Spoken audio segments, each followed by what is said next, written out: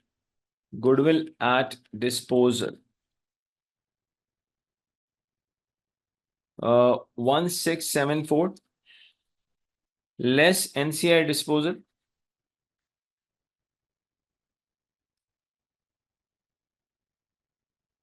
They have given us 900.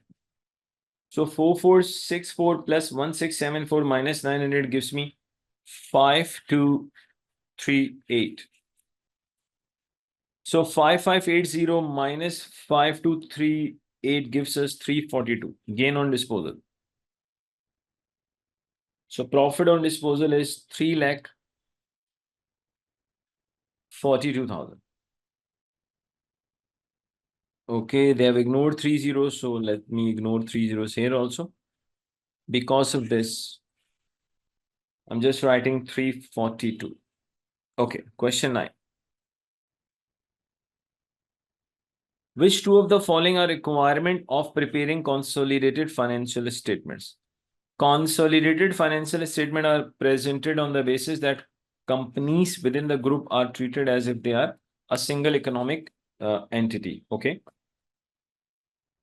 All the subsidiaries must adopt the accounting policies of the parent in their individual financial statements. See, when they are saying all the organizations, so it is not necessary in individual books that you have to follow the same accounting policies. All subsidy must adopt, not necessary. Subsidy with the activities which are substantially different to activities of other members, no, that's incorrect. Either your subsidies are having different activities, still you have to consolidate. All entity financial statement within a group should normally be prepared to the same accounting year and prior to the consolidation. Unrealized profit within the group must be eliminated from the group financial statements. Yes. Question 10. A parent sells goods to its 80% owned subsidiary during the financial year, some of which remains in inventory. So at the end, unrealized, we know that unrealized profit is always in remaining stock, and the double entry is retained earning will be debited and inventory will be credited. So, okay. Basically, the retained earning will be debited and we will credit the inventory. Similarly, number 1 question.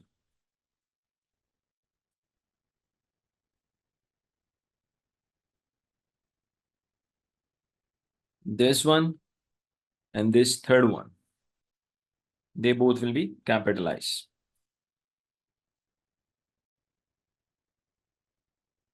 Question 10 is done. Question 11.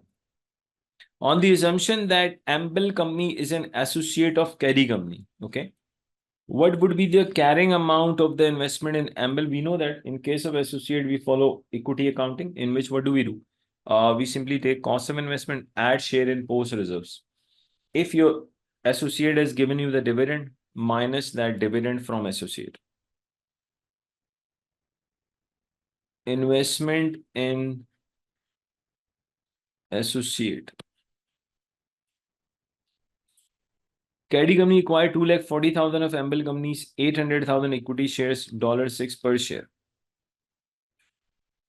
Simply cost of investment. 2,40,000 multiplied by 6. So 2,40,000 multiplied by 6. 1,440,000. Simply add share in post reserves. Add share in post reserves. On 1st October X4, Amble company profit after tax for the year ended 30th September X5 was 400,000. So acquisition, the whole year profit is acquisition period is 1 year, and in the post acquisition period, associate has generated the profit of 4 lakh. So 400,000 into what is the holding of parent? 240 divided by 800 into, I'm getting 30%. That is 1,20,000. If your associate has given the dividend, deduct that. It paid an equity dividend on 20th September, less dividend from associate, 1,50,000.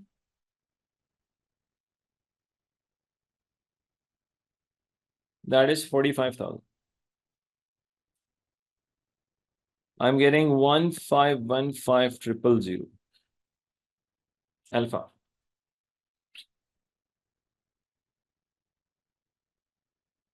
Let's go for question 12. What question 12 says? Which two of the following circumstances may invalidate the comparison of quartile companies ratio with those of the sector average? Basically, we know that ratio analysis, they do have some of the limitations as well. We just need to find out the limitations out of these four options. That what are the two options which will invalidate the comparison? In the current year, quartile company has experienced significant rising costs for its purchases. It's okay. You are not the only one. Others, they have also experienced the same thing. So point number one will not invalidate your comparison. The sector average figures are compiled from companies whose year ends are between 1st July. Now, if your year end is 30th September X5, but other companies, they're not having the same year end. They are between 1st July X5 till 30th September X5. Then obviously this will invalidate the comparison because the year end is not matching. Quartile company does not revalue its property, plant and equipment, but it's aware that other entities simply you are following cost model of property, plant and equipment, and other organizations, they are following revaluation model. Again, the comparison will be invalidated. During their quartile company discovered an error relating to the inventory count 30th September X4. This error was correctly accounted for in the financial statement. So if you have accounted, you have made the correction, no issue at all. So 2 and 3, these two options will invalidate your comparison. Okay, question 13. Let's try quickly. Which of the following criticism does not apply to historical cost financial statement during the period of rising prices? Which of the following criticism does not apply? Okay. They contain mixed values. Some items are at current values and some are outdated values. So it is a criticism. We need to identify which one does not apply on this criticism of historical financial statement. One is a criticism. Read the third one. They understate assets and overstate profit. That applies. That is also a criticism. They overstate gearing in the statement. This is also a criticism on historical financial statements. They are very difficult to verify because transaction could have been happened many years ago. No, this is not a problem. B does not apply to historical cost statement during a period of rising prices. So B is not a criticism on historical cost financial statement. We can verify.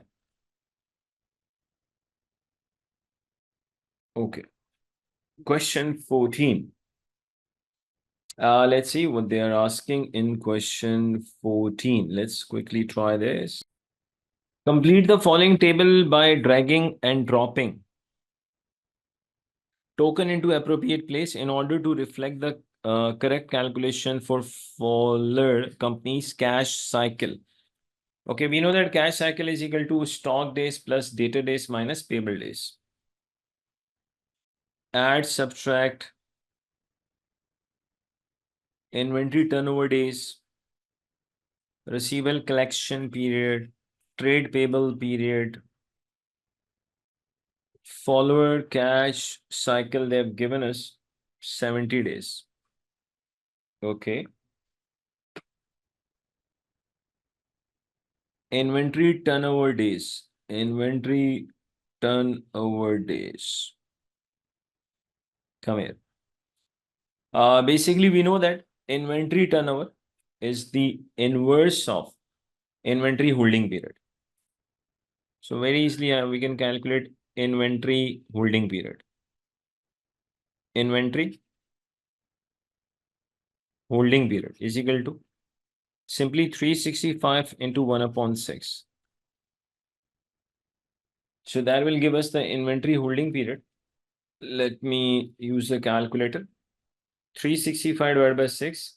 I'm getting 60.83 or make it 61. So basically inventory days are 61. Inventory days are we have 61.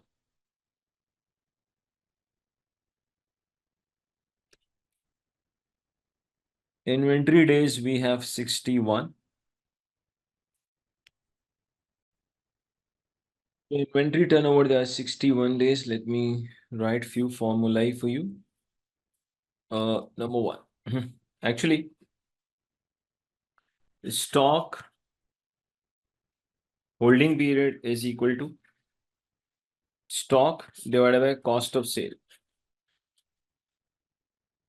into 365. The stock turnover is exactly inverse of this. Stock turnover is equal to cost of sales divided by stock, and your answer will be in times. Okay. Creditors days. Creditor days means payable days. Simply we'll take payable divided by credit purchases. If credit purchases are not given, then we'll go for cost of sale. Repeat, if credit purchases are not given, then I'll go for cost of sale. Now we have a creditor's turnover, exactly inverse of payables days. Creditor's turnover. Credit purchases divided by payables. Answer will be in obviously times. Debtors days.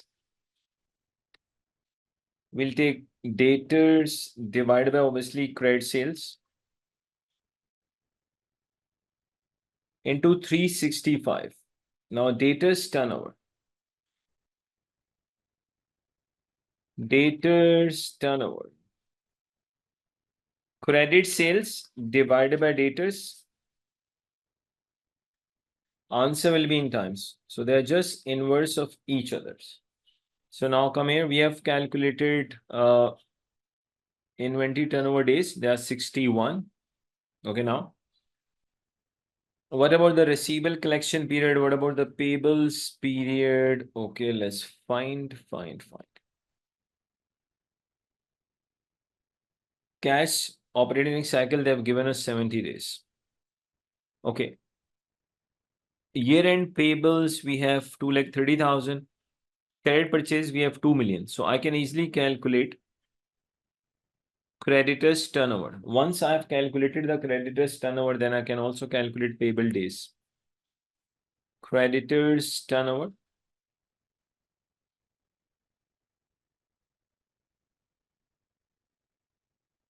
Credit purchase are 2 million and payables are 2,30,000. So 2 million divided by 230. I'm getting 8.695 times.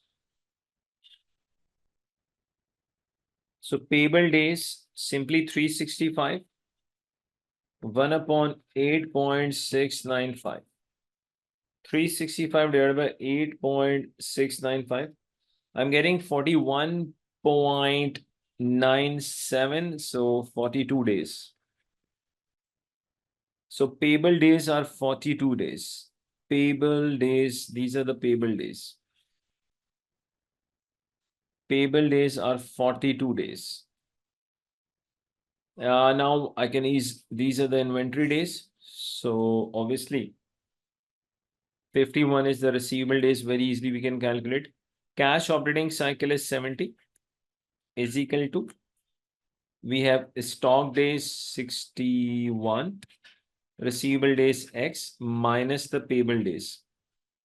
61 minus 42, I'm getting 19. So X plus 19. So X is equal to 70 minus 19, 51. So we have receivable days 51. So basically, stock days we have 61, receivable 51, payable 42. Question 15. At what amount should the non-controlling interest of Square company be valued in consolidated statement of financial position of Pyramid as at 30th September X5? On 1st October X4, Pyramid company acquired 80% Square 9 million equity shares. So 80% belongs to parent, then 20% belongs to NCI. Parent 80%, then NCI holding is 20%. At the date of acquisition, Square Limited had an item of plant which had a fair value 3 million in excess of carrying amount. So 3 million is a fair value adjustment. At the date of acquisition, it had a remaining life of 5 years.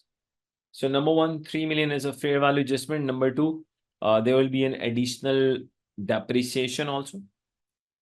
Pyramid company policies to value non-controlling interest at fair value at the date of acquisition. For this purpose, Square company's shares had a value of 3.5 million or $3.5 each at that date. In the year ended 30th September X5, Square Limited profit is 8 million. So very easily we can calculate. Basically, we need to calculate NCA on reporting date.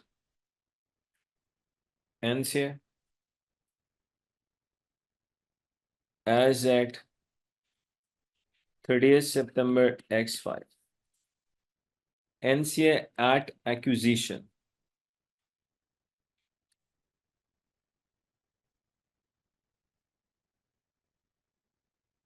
If I ignore 3 zeros for the simplicity, Pyramid acquired 80% Square's company's 9 million equity shares. So subsidiary is having total number of shares 9 million. If I just ignore 3 zeros, they will become 9,000. 20% of this belongs to NCA. Subsidiary's share price at acquisition is 3.5. So 9,000 to 20% to 3.5 gives me 6,300. Okay, now simply we have to take add share in post reserves. Basically, in post acquisition, the profit of the subsidiary they have given us 8 million. And in post acquisition, there will be additional depreciation on fair value adjustment as well. Fair value adjustment is 3 million divided by 5. So 3 million divided by 5, I'm getting 600. So that is 7,400. So basically, reserves in the post acquisition, they are 7,400. 20% of this belongs to NCI. 1480. So I'm getting 7780. Let's find out the choice. It's 7780,000. So students, that is all about section A of the specimen. And let me just give you one quick information. What is that? If you join FR at Abil School of Accountancy at ASA, within just 68 lectures, entire FR is completed, gets completed. And one lecture on average is just 45 minutes long. And within these 68 lectures, you will get test assignments as well. And at the end of the syllabus, we do conduct mock also. The good thing is, with all the lectures, you will be getting PDF, you will be getting homework assignments as well. And a good thing is, number of lectures are just 68 and one lecture is on average just 45 minutes long. And in addition to that, you will also get the practice videos. But the main thing is entire course with a really good amount of practice gets completed just within 68 lectures. And FR is available in Urdu and English in both the languages. FR is available.